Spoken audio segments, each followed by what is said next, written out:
우리가 소풍이나 뭐 수련회 같은 데 보면 선발대가 가서 하는 게 있죠. 잘 하는 게 있는데 이제 보물을 숨겨줬습니다. 이제 가서 이제 사람들이 오면 보물 찾기 위해서 이제 찾는데 보물을 숨겨놓은 건 아니죠. 종이를 숨겨놓죠. 종이.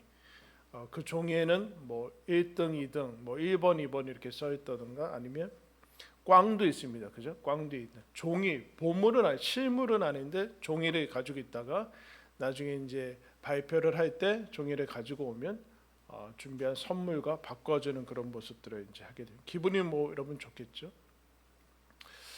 이런 보물이 무엇입니까? 여러분들의 보물은 뭐예요? 오늘 예수님께서 너희를 위해서 보물을 땅에 쌓아두지 말고 하늘에 쌓아두라라고 했는데 보물이 뭐예요? 보물. 그 보물을 이제 아는 법, 보물을 찾는 법. 내가 지금 생각하는 보물을 찾는 법은 여러분 21절에 예수님이 이렇게 얘기해 주고 있습니다. 내 보물 있는 그곳에는 내 마음도 있느니라. 보물에 자연스럽게 따라가는 게 있는데 그게 무엇인가? 마음인데, 즉 여러분들이 지금 요새 아니면 한 주간 동안 아니면 지금도 마음에 가 있는 거, 그게 여러분이 생각하는 보물입니다. 뭐 사람일 수도 있고 아닐 수도 있죠. 그러니까 어릴 적에는 아이들이 뭐 액세서리나 뭐 인형, 뭐 조그만 그 장난감 같은 거 소중하게 여기죠. 보물이죠. 그거 끼어안고 자기도 하고 뭐 그렇죠. 시간이 지나면 청소년 아이들은 뭐 학교나 우정이나 뭐 친구 뭐 이렇게 되기도 합니다. 어른들이 돼가면서 소유물도 바뀌고 소중하게 여기는 것들도 바뀌죠. 가족도 소중하죠. 이런 부모님들 자녀들이 소중하지 않습니까? 그죠? 소중하지 않은 자녀가 어디 있겠어요? 그 자녀들이 초등학교 뭐 중학교 이렇게 학교 가면은 전혀 신경 쓰지 않다가 어느 초등학교, 우리 아이가 간 초등학교가 이제 나에게는 6년 동안은 아주 소중한 학교가 됩니다. 거기 학교가 소중한 것이 아니라 거기에 내가 사랑하는 자녀가 있기 때문에 마음이 당연히 가게 되는 거죠. 중학교, 고등학교 이렇게 바뀌게 됩니다. 소중하게 여기는 이유는 그 안에 있는 것들이, 또 우리가 집을 소중하게 여기는 이유는 그 안에 가족이 있고 또 사랑하는 사람들이 있고 평안과 기쁨을 우리가 추구하기 때문에 그렇습니다. 관심이 있는 거, 내가 제일 많이 생각하고 마음이 가는 거, 그게 여러분이 생각하는 보물이에요. 뭐에 요새 관심이 가고 있습니까? 그게 여러분 사랑하는 거죠. 마음이 가는 거, 자꾸 생각이 드는 거, 그게 사랑하는 건데 예수님은 오늘 본문에서 보물에 대해서 별로 얘기를 하지 않으세요. 그 보물 잘못됐다 뭐 그렇게 얘기하지 않으세요. 보물의 차이를 얘기하지 않고 보물을 어디다 보관하고 있느냐의 차이를 얘기를 하세요. 보물 다 좋다, 소중하다. 그런데 너희들이 지금 보물을 보관하고 있는 거, 거기 안전하냐? 정말로 그 너희들이 생각하고 소중하게 여기는 것을 보관해주고 유지해줄 수 있느냐? 여러분들 아까 자녀들 사랑하는데 자녀들이 여러분들이 마음에 두고 있다고 해서 보호되느냐? 그 얘기를 해주고 있어요. 보물의 차이가 아니라 하늘과 땅의 보관 방법의 차이인데, 그래서 예수님이 20절에 이렇게 얘기합니다. 오직 너희를 위하여 보물을 하늘에 쌓아두라. 거기는 좀이나 동록이 해하지 못하며 도둑이 구멍을 뚫지도 못하고 도둑질도 못한다. 땅은 좀이 쓸고, 여러분 좀이 뭐예요? 우리 요새 아이들은 모를 것 같은데, 그죠? 예전에는 뭐 모든 게 위상이나 모든 것들이 다 이제 어렵기 때문에 장롱 같은데 옷 두면은 옷을 갉아먹는 벌레들이 있어서 좀이 쓰였어요.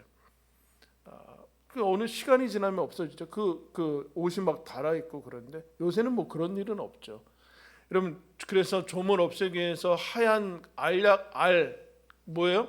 나프탈렌. 요새 알아요? 나프탈렌. 지금 모른 척 하는 거예요? 나랑 비슷한 것 같은데. 나폴레. 그거 놓으면 이제 그 독특한 향기를 가진 그 좀이 없어지기 요새도 있는 것 같아요. 동록이라는 것은 문자적으로는 구리에 생기는 녹인데, 그러니까 녹 쓰는 거죠. 녹. 그 도둑이 이제 안전하지 않다. 갈가지고 없어지고 빼앗기고 다 사라진다. 땅에는 그럴 수 있죠. 여러분, 예수님이 상징적으로 얘기하는 건데 이 땅을 얘기하는 것이 아닙니다. 우리가 소중하게 생각하는 것을 없어지게 만들고 사그라들게 만드는 대표적인 좀과 동력과 도둑이 뭐예요? 세월이에요. 세월이 지나면 여러분, 건강했던 건강, 젊음 다 사라집니다. 우리가 가지고 있는 것들도 점점 많아지면 좋겠지만 줄어들어요. 세월을 이기는 것은 많지 않아요. 세월. 그러면 이 땅에서의 생명은 시간으로 이루어져 있는데, 이 땅에서의 생명은 시간으로 이제 이루어져 있는데 생명의 본질이 시간은 아니에요. 왜냐하면 시간이 지날수록 생명은 줄어들기 때문에 그래요.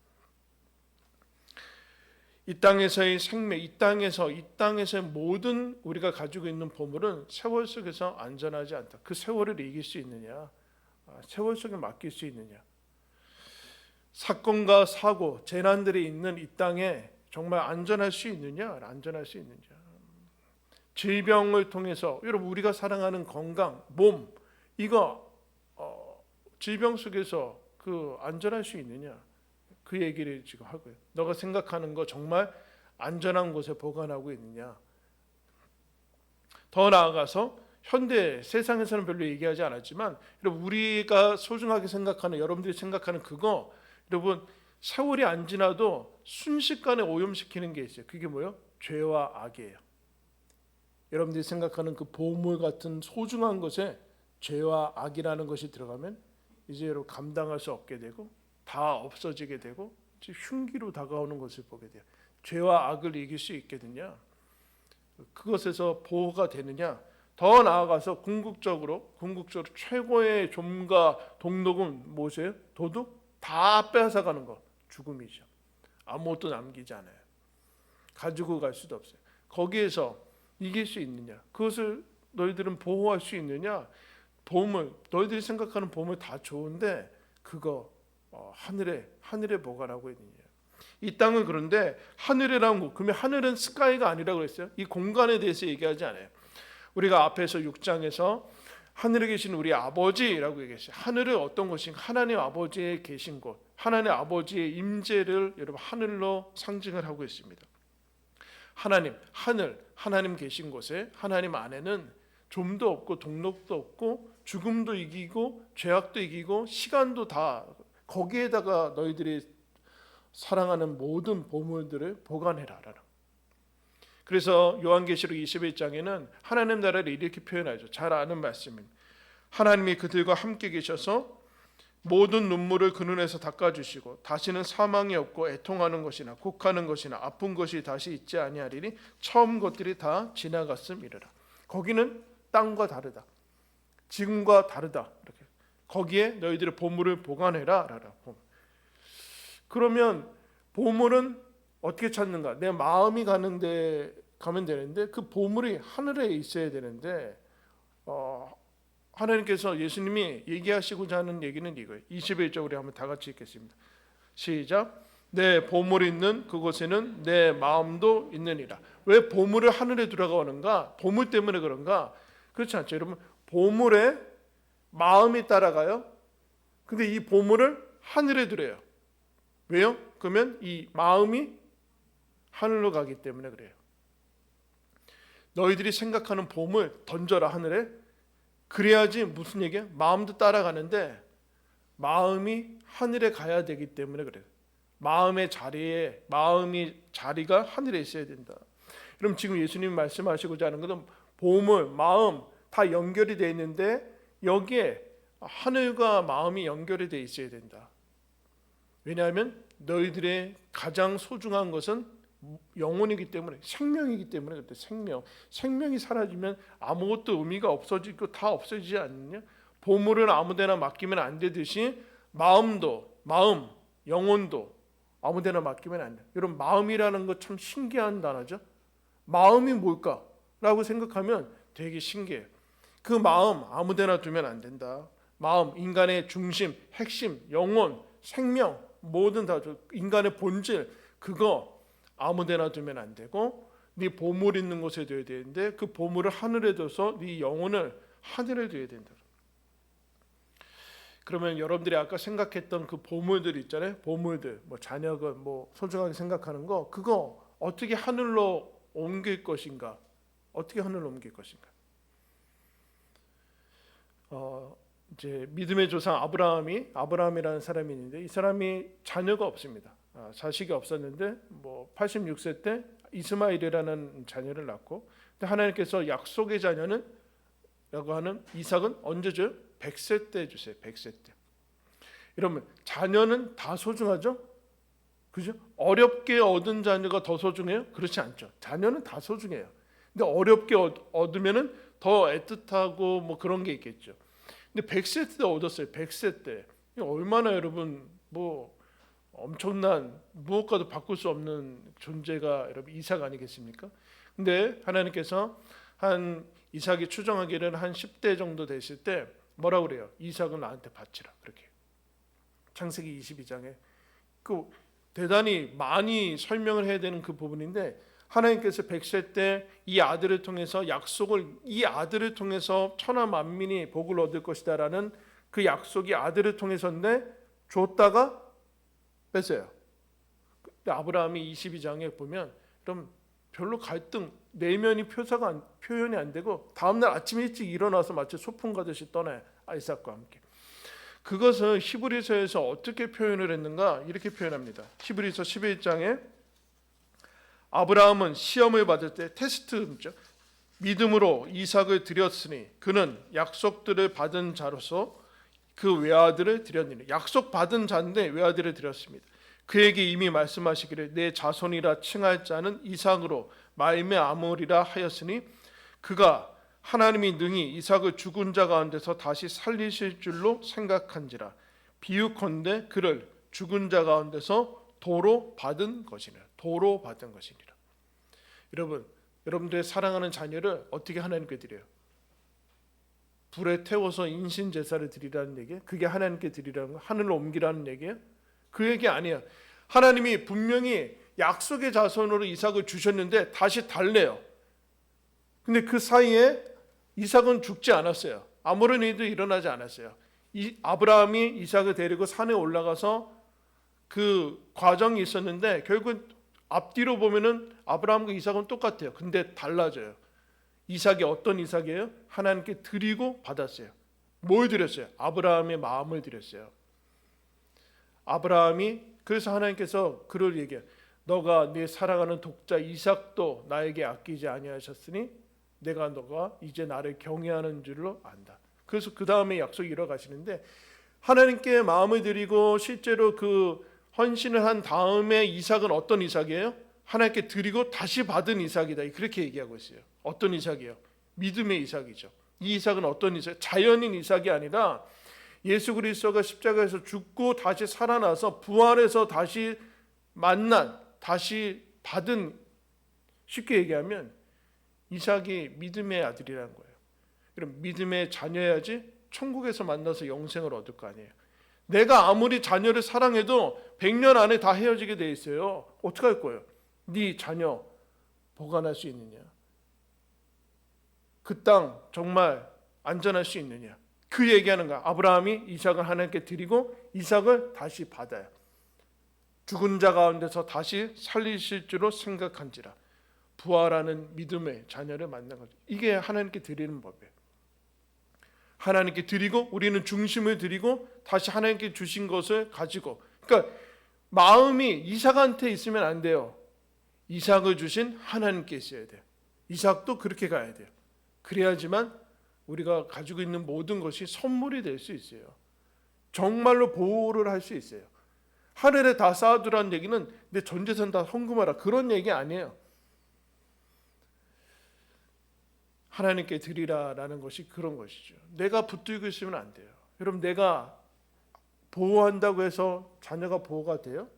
24시간 같이 있을 수 있어요? 24시간 같이 있는다고 해서 재난을 막을 수 있어요? 세월을 막을 수 있어요? 내가 내 몸인데 내 건강을 지킬 수 있어요?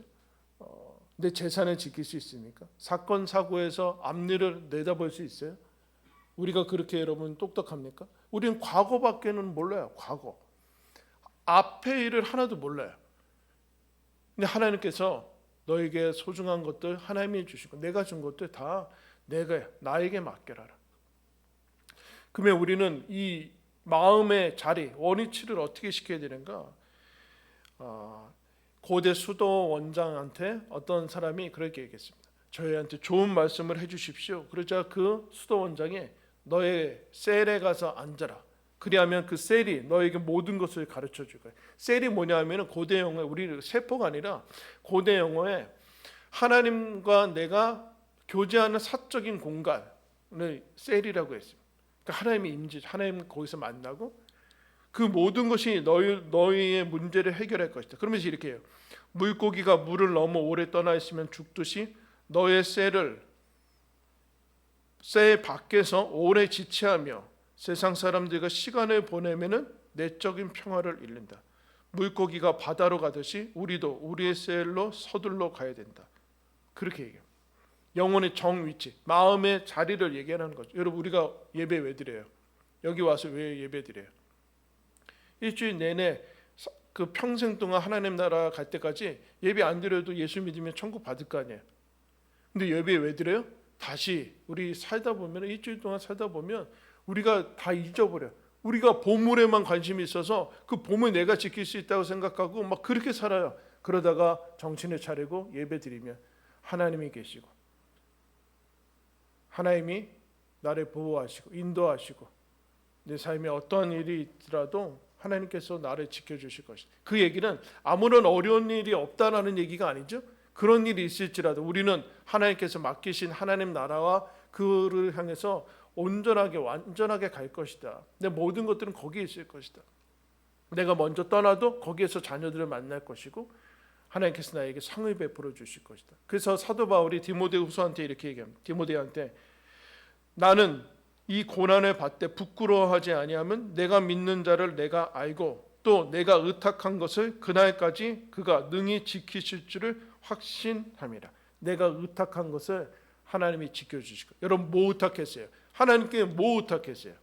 생명을 의탁했죠. 영생을 의탁. 내 생명과 내 앞으로의 운명, 이 땅뿐만 아니라 이 땅 너머의 운명을 예수 그리스도에게 맡긴 거 아니에요? 될까 안 될까 우리가 모험 거는 거야? 그렇지 않죠. 하나님께서 지키실 것을 확신하노라. 내가 죽어서 다시 깨어나서 하나님 나라에서 하나님과 영생을 누릴 것을 믿고 지금 그 마음을 어디다 두는가? 하나님 나라에 두고 걸어가는 것이 인생이죠. 그래서 여러분 종교개혁가 칼빈이 믿음을 이렇게 표현했습니다. 심장을 하나님께 드리는 것. 네 마음을 하나님께 드려라. 그러면 그게 잘 안 되면 보물을 하나님께로 옮겨라. 그렇게 얘기하는 마음을 하나님께 드리고 심장을 드리는 것, 중심을 드리는 것, 하나님께 맡기는 것. 여러분 우리는 우리의 소중한 것을 지킬 능력이 없습니다. 우리의 자녀도 우리 자신도 우리의 앞길도 지킬 능력도 지혜도 없어요. 근데 여러분 하나님께서 오늘 중요한 얘기를 해주세요. 그거 너희들이 지킬 필요 없다. 나한테 맡겨라. 하나님 아버지가 지킬 것이고 그분한테 맡기면 그분이 영원토록 든든하고 평안하게 지키실 거다. 그렇게 얘기를 해주고 있습니다. 그러니 너희도 너희 보물을 하늘에 두고 마음을 하늘에 두고 살아가라. 그렇게 우리에게 권면하고 계십니다. 여러분들의 마음은 지금 어디에 있습니까? 하나님께로 옮기고 하늘에 옮기면서 그렇게 하나님 주신 은혜를 누리시며 살아가시기를 예수님의 이름으로 축원합니다. 우리 함께 말씀 기억하면서 찬양하겠습니다.